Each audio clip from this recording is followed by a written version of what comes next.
Alexander Fleming. Alexander Fleming Alexander Fleming विश्व के पहले वैज्ञानिक थे जिन्होंने सन 1928 में पेनिसिलिन का आविष्कार करके संक्रामक रोगों से लड़ने और उन पर काबू पाने का रास्ता दिखाया। स्कॉटलैंड में जन्मे इस वैज्ञानिक ने सन 1906 में Saint Mary hospital medical school से डिग्री प्राप्त करने के बाद प्रतिजीवी एंटीबैक्टीरियल पदार्थों पर काम करना आरंभ किया। इसके बाद वे रॉयल आर्मी मेडिकल कॉर्प्स में चले गए, लेकिन प्रथम विश्व युद्ध समाप्त होने पर सन 1918 में वे फिर सेंट मैरी मेडिकल स्कूल लौट आए। सन 1928 की बात है कि जब वे रोगों के जीवाणुओं के साथ कुछ प्रयोग कर रहे थे तो आकस्मिक रूप से उन्होंने पेनिसिलिन जैसी जीवनदायी औषधि का आविष्कार कर डाला। पेनिसिलिन के आविष्कार की कहानी बड़ी दिलचस्प है। फ्लेमिंग अपने प्रयोगों के लिए एक पेट्री डिश काम में ला रहे थे। एक दिन फोड़ों से प्राप्त पीप में मौजूद जीवाणुओं पर प्रयोग करते समय प्रोफेसर फ्लेमिंग ने एक आश्चर्यजनक बात देखी।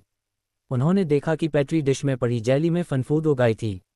जहां पर भी यह फनफूद उगी थी वहां सभी बैक्टीरिया मर गए थे। इस फनफूद का जन्म शायद हवा में उड़कर आए हुए उन बीजाणुओं से हुआ था जो उनकी प्रयोगशाला में खुली खिड़की से प्रवेश करके खुली पेट्री डिश पर जम गए थे। उन्होंने इस फनफूद का पता लगाया और पाया कि यह पेनिसिलियम नोटाडम थी। ये फनफूद परिवार की एक विरल किस्म थी। इस अकस्मात हुई घटना को फ्लेमिंग ने कई बार दोहराया। सबसे पहले उन्होंने पेनिसिलियम की उस विरल किस्म के नमूने उगाए, फिर इस फनफूद से निकाले गए रस द्वारा रोग जीवाणुओं पर प्रभाव कर अध्ययन किया।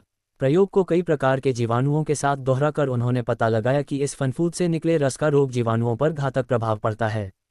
वे इस रस से मर जाते हैं। यह अपने आप में एक महत्वपूर्ण आविष्कार था क्योंकि उन्होंने एक ऐसा द्रव प्राप्त कर लिया था जो रोगाणुओं को पैदा होने से रोकता था। चूंकि यह रस पेनिसिलियम फनफूद से प्राप्त किया गया था इसलिए इसका नाम पेनिसिलिन रखा। फ्लेमिंग ने पेनिसिलिन घोल के साथ अनेक प्रयोग किए। उन्होंने पाया कि इस घोल को हल्का कर लेने पर भी इसका प्रभाव जीवाणुओं पर पड़ता है। अपने प्रयोगों के दौरान उन्होंने देखा कि पेनिसिलिन एक विचित्र पदार्थ है जो प्रयोग करते समय दूसरे पदार्थ में बदलकर स्वयं प्रभावहीन हो जाता है। इसके इस गुण विशेष के कारण कई वर्षों तक इसके अध्ययन में प्रगति न हो पाई। अंत में इस समस्या का समाधान किया सन 1938 में ऑक्सफोर्ड विश्वविद्यालय के प्रोफेसर हावर्ड फ्लोरे और अर्नस्ट चेन ने। उन दोनों ने एक जटिल प्रक्रम द्वारा इस औषधि को स्थिर कर दिया। इस प्रक्रम को फ्रीज ड्राइंग कहते हैं। जून 1941 में दूसरे विश्व युद्ध के दौरान पेनिसिलिन का 6 रोगियों पर परीक्षण किया गया। इस इलाज के बड़े अच्छे परिणाम प्राप्त हुए, लेकिन दुर्भाग्यवश पेनिसिलिन की कमी हो जाने से 2 रोगियों की मृत्यु हो गई। तब यह आवश्यक हो को अधिक मात्रा में तैयार करने के लिए तुरंत प्रयत्न किए जाएं। गया कि इस औषधि सन 1941 के अंतिम दिनों में फ्लेमिंग अमेरिका गए और वहां उन्होंने पेनिसिलिन को अलग करने की विधि के विषय में अनेक वैज्ञानिकों से विचार विमर्श किए। अमेरिका के औषधि निर्माताओं ने इस दिशा में उन्हें हार्दिक सहयोग दिया। अनेक महीनों की सक्रियता और प्रयासों के बाद पेनिसिलिन को बहुत अधिक मात्रा में पृथक करने की विधि मालूम कर ली गई। शीघ्र ही इस औषधि का निर्माण और प्रयोग विस्तृत रूप से होने लगा। देखते ही देखते यह औषधि चिकित्सा जगत की रीढ़ बन गई। डिप्थीरिया, निमोनिया, रक्त विषाक्तता, गले का दर्द, फोड़े और गंभीर घावों के लिए पेनिसिलिन को आदमी के खून में इंजेक्ट किया जा सकता है। सामान्यतः ऑपरेशन के समय सर्जन इसे रोगियों को देते हैं। पेनिसिलिन कई प्रकार के जीवाणुओं को पैदा होने या फैलने से रोकता है। यौन रोगों पर नियंत्रण करने के लिए यह बहुत ही प्रभावकारी औषधि है।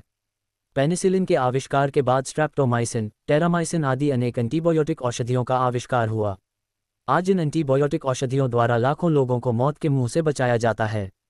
इस आश्चर्यजनक और आकस्मिक खोज और विश्लेषण के लिए सन 1945 का चिकित्सा क्षेत्र का नोबेल पुरस्कार फ्लेमिंग, फ्लोरे और चेन को संयुक्त रूप से प्रदान किया गया। इस खोज से फ्लेमिंग का नाम विश्व भर में प्रसिद्ध हो गया। 11 मार्च 1955 को लंदन में फ्लेमिंग की मृत्यु हुई।